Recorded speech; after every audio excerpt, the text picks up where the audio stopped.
안녕하세요. 양심신고차 이진영입니다. 오늘 자동차 영상은 그 자동차 업계에 큰 뉴스거리가 하나 생겨서 그걸 소개시켜 드리도록 할게요.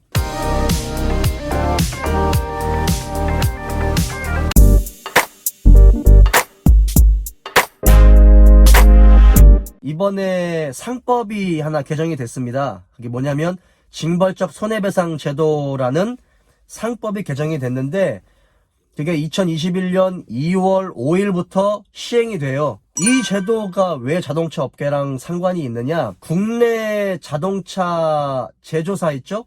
신차 제조사, 신차로 수입되는 수입차 업체들 같은 경우 자동차에서 어떤 결함이라든지 오작동이나 어떤 그 부분에 있어서 교환이나 환불 또는 보상과 관련된 부분에서 사실은 굉장히 매끄럽지 않은 부분이 사회적인 이슈로 많이 대두가 됐었죠. 그거는 뉴스에도 많이 나왔었습니다. 그래서 그 부분을 좀 보완하고자 하기 위해서 징벌적 손해배상 제도라는 이 상법을 개정하게 됐는데요. 사실은 이 자동차 업계에서는 굉장히 담비 같은 소식이고 혹시나 신차라든지 신차 수입차를 구매하셨을 때 어떤 결함으로 인해서 문제를 겪고 계신 분들에게는 담비 같은 소식일 수는 있겠지만 한편으로는 이게 반쪽짜리 법이 될 수도 있다라고 우려의 목소리를 표시하는 분들도 굉장히 많이 있으세요. 그게 어떤 말이냐면요. 사실은 이 징벌적 손해배상 제도라는 이 부분은 아시는 분들은 아시겠지만 어떤 가해자가 악의적으로 고의적으로 반사회적으로 이렇게 어떤 피해자에게 손해를 끼쳤을 때 그 피해본 손해액보다 훨씬 더 많은 액수를 징벌적으로 청구할 수 있는 그런 제도가 이 징벌적 손해배상 제도입니다. 근데 반쪽짜리가 될 수 있다라는 그 부분이 뭐냐면 사실은 이 제도가 나오기 이전에 그 제조물 책임법이라는 것도 있었고 이 레몬법이라는 것도 있었어요. 그런데 이제 그게 적용이 가장 그 법이 많이 사람들 입에 오르락내리락 했었던 부분은 신차와 관련된 부분입니다. 근데 이제 제조물 책임법이라고 하는 거는 제조사가 어떤 결함이 생겼을 때 그 결함으로 인해서 생기는 피해를 그 피해자에게 보상을 해주는 그런 부분이에요. 제조사 또는 그 제조한 사람에게 피해 보상을 청구할 수 있는 그런 법입니다. 근데 이제 이게 사실은 이 법을 가지고 제조사에서도 요리조리 피해가는 그런 부분들도 있었고요. 그리고 이게 법이 좀 잘못했었던 게 뭐냐면 제조물 책임법이라고 하는 건 결함이 발생했을 때 제조사에서 우리 제품에는 이러이러한 결함이 없습니다 라는 것을 제조사에서 증명을 해야 되는데 한국은 거꾸로 됐어요. 피해자가 물건을 가지고 있는 그 소비자가 결함을 증명을 해야만 하는 그런 제도입니다. 그러다 보니까 뭔가 문제가 있죠.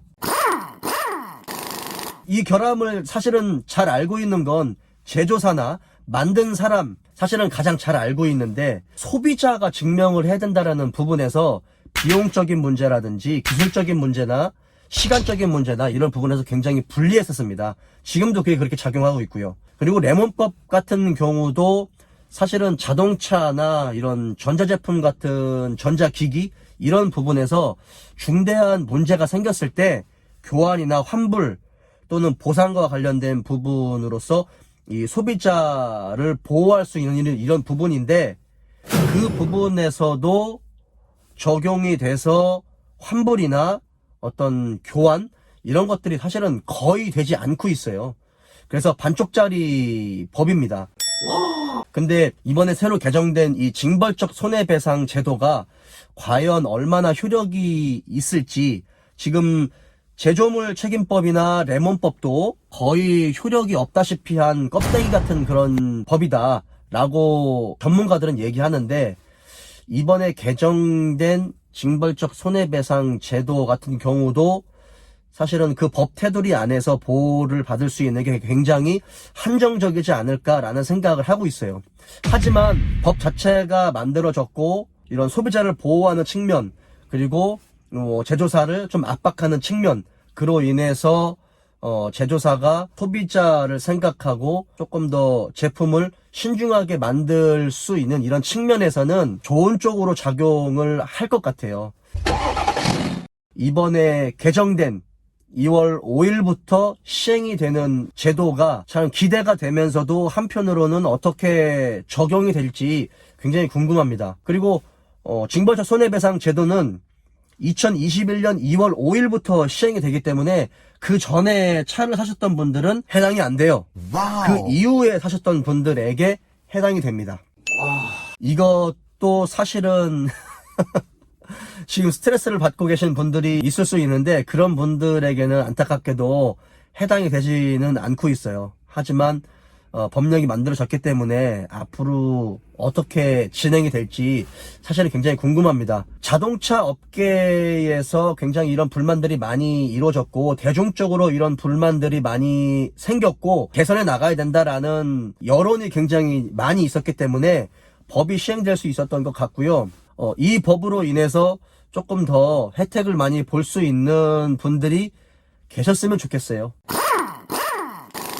긍정적으로 생각하는 부분이 있고요. 그리고 제조사에서도 법을 계기로 해서 조금 더 AS라든지 품질 문제라든지 이런 부분에서 사후 처리와 관련된 부분에서 개선을 할 수 있는 그런 계기가 되지 않을까라고 생각을 합니다. 어쨌든 소비자 쪽에서는 좋은 입장이니까요. 이걸 통해서 어떤 제조물에 대한 품질이 계속 좋아진다라고 하면 제조사도 마찬가지고 소비자도 마찬가지고 서로가 득이 될 수 있는 부분이 분명히 있을 겁니다. 이 법이 어떻게 잘 시행되는지는 좀 앞으로 추이를 지켜봐야 될 것 같아요.